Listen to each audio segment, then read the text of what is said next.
Salve Regina je slikarsko delo, ki ga pletem nekako zadnja 3 leta. Je tretja v nizu teh razstav.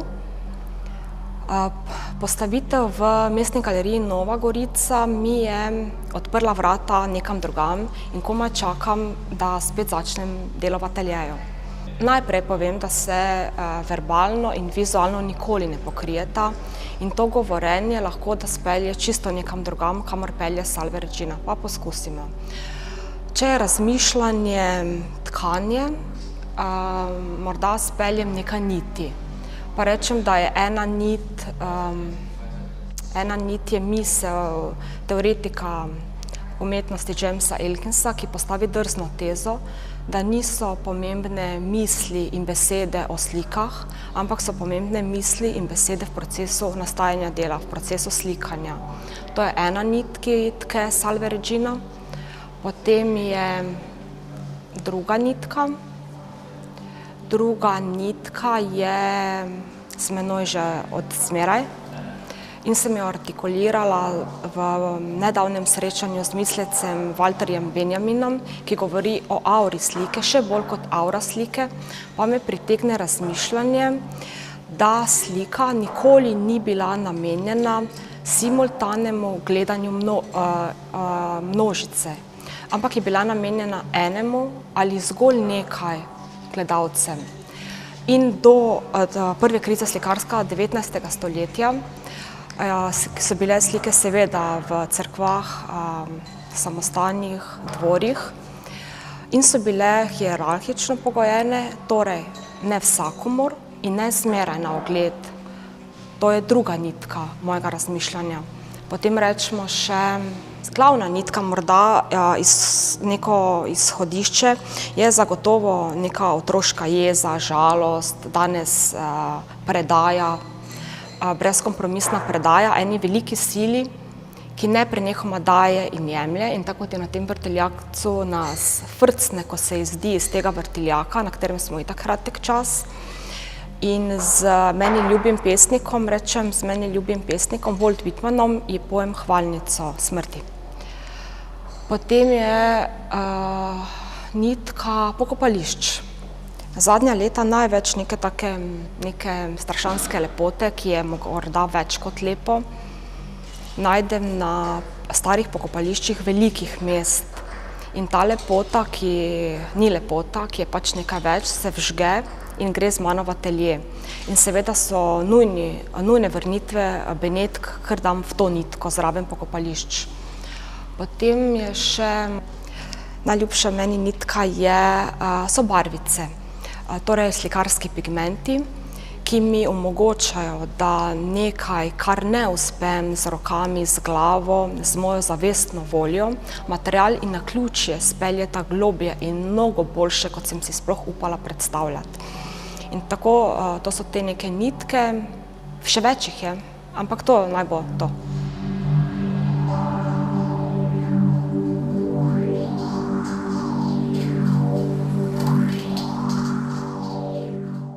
Naslov Salve Regina, ker besede najprej zvenijo in šele nato pomenijo, mi Salve Regina najprej zelo lepo zveni in pomeni natančno to, kar sem iskala.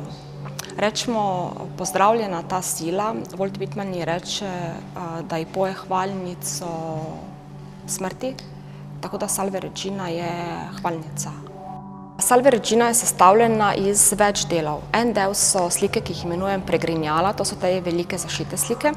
Potem so slikce, ki jih imenujem ogledala, to so majhne slikce, sicer nikoli ne rečem nikoli na klasičnem današnjem brezvezdnem lesenem podokvirju, ampak že ko sem imela te majhne formate 13x15 v roki, sem vedela, da to ni slika, ki jo bom dala na steno, ampak je slika, ki jo bi želela položiti na bralni pult, srednjeveški bralni pult ali pa dajmo na pruko cerkveno. In te klopce je izdelal moj oče po mojih navodilih, da spominjajo na nekaj, na kar pač spominjajo. In na tem so pač te majhne slikce, ki so spet nastale po enakem ključu kot velike. Je pa res, da velikost pogojuje način dela in vse skupaj potegne s seboj. To je v teh slikcah. Nazadnje so nastale pa mogoče Salve Regina 3, je dobila zraven še uteži. To so pa dela na platnicah starih knjig z voskom in pigmenti, ki so v eni praznini. To so dela, ki so začela nastajati 2013, pa rečemo, da sem jih lani poleti uspela nekako zaključiti. So na platnicah starih knjig, spet mogoče ena izmed knjig so tudi stare knjige, spet po enakem ključu glede, kaj je enako, kako je narejeno. Potem pa še del postavitve Salve Regina je seveda video Salve Regina. Video sem posnela enega lepega jesenskega, bel pesek in belo nebo v Palmanovi na Osrednjem trgu. Ko sem iskala meni ljubi spetnitka karoselja in otroška igrišča, ga nisem našla in potem v nekem trenutku se ustaviš in ker danes imamo te napravce tako neprenehoma s seboj, sem mimogrede lahko posnela tale video. In je spet eno naključje, ko nekaj iščeš in silo iščeš in hočeš, stvari ne pridejo in potem, ampak brez tega, da iščeš in hočeš, tudi naključja ni.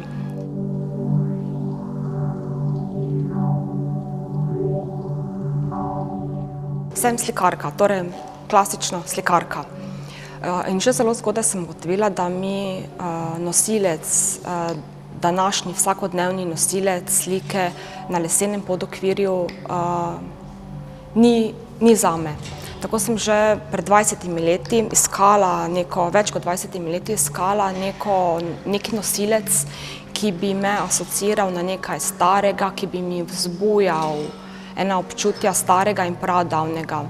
In v trenutku, ko začnem šivati platno, sem 40 000 let nazaj, sem v nekih davnih časih in delam zavetje, šivam kot neko zavetje, rečemo.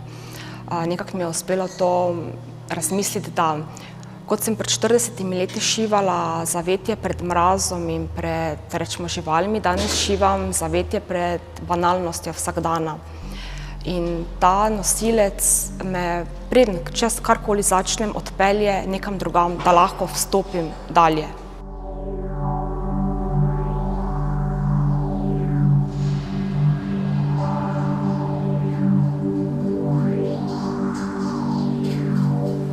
Še enkrat ponavljam, da se vizualno in verbalno ne prepletata. In v slikarstvu mi je pomembno, kaj in kako je narejeno.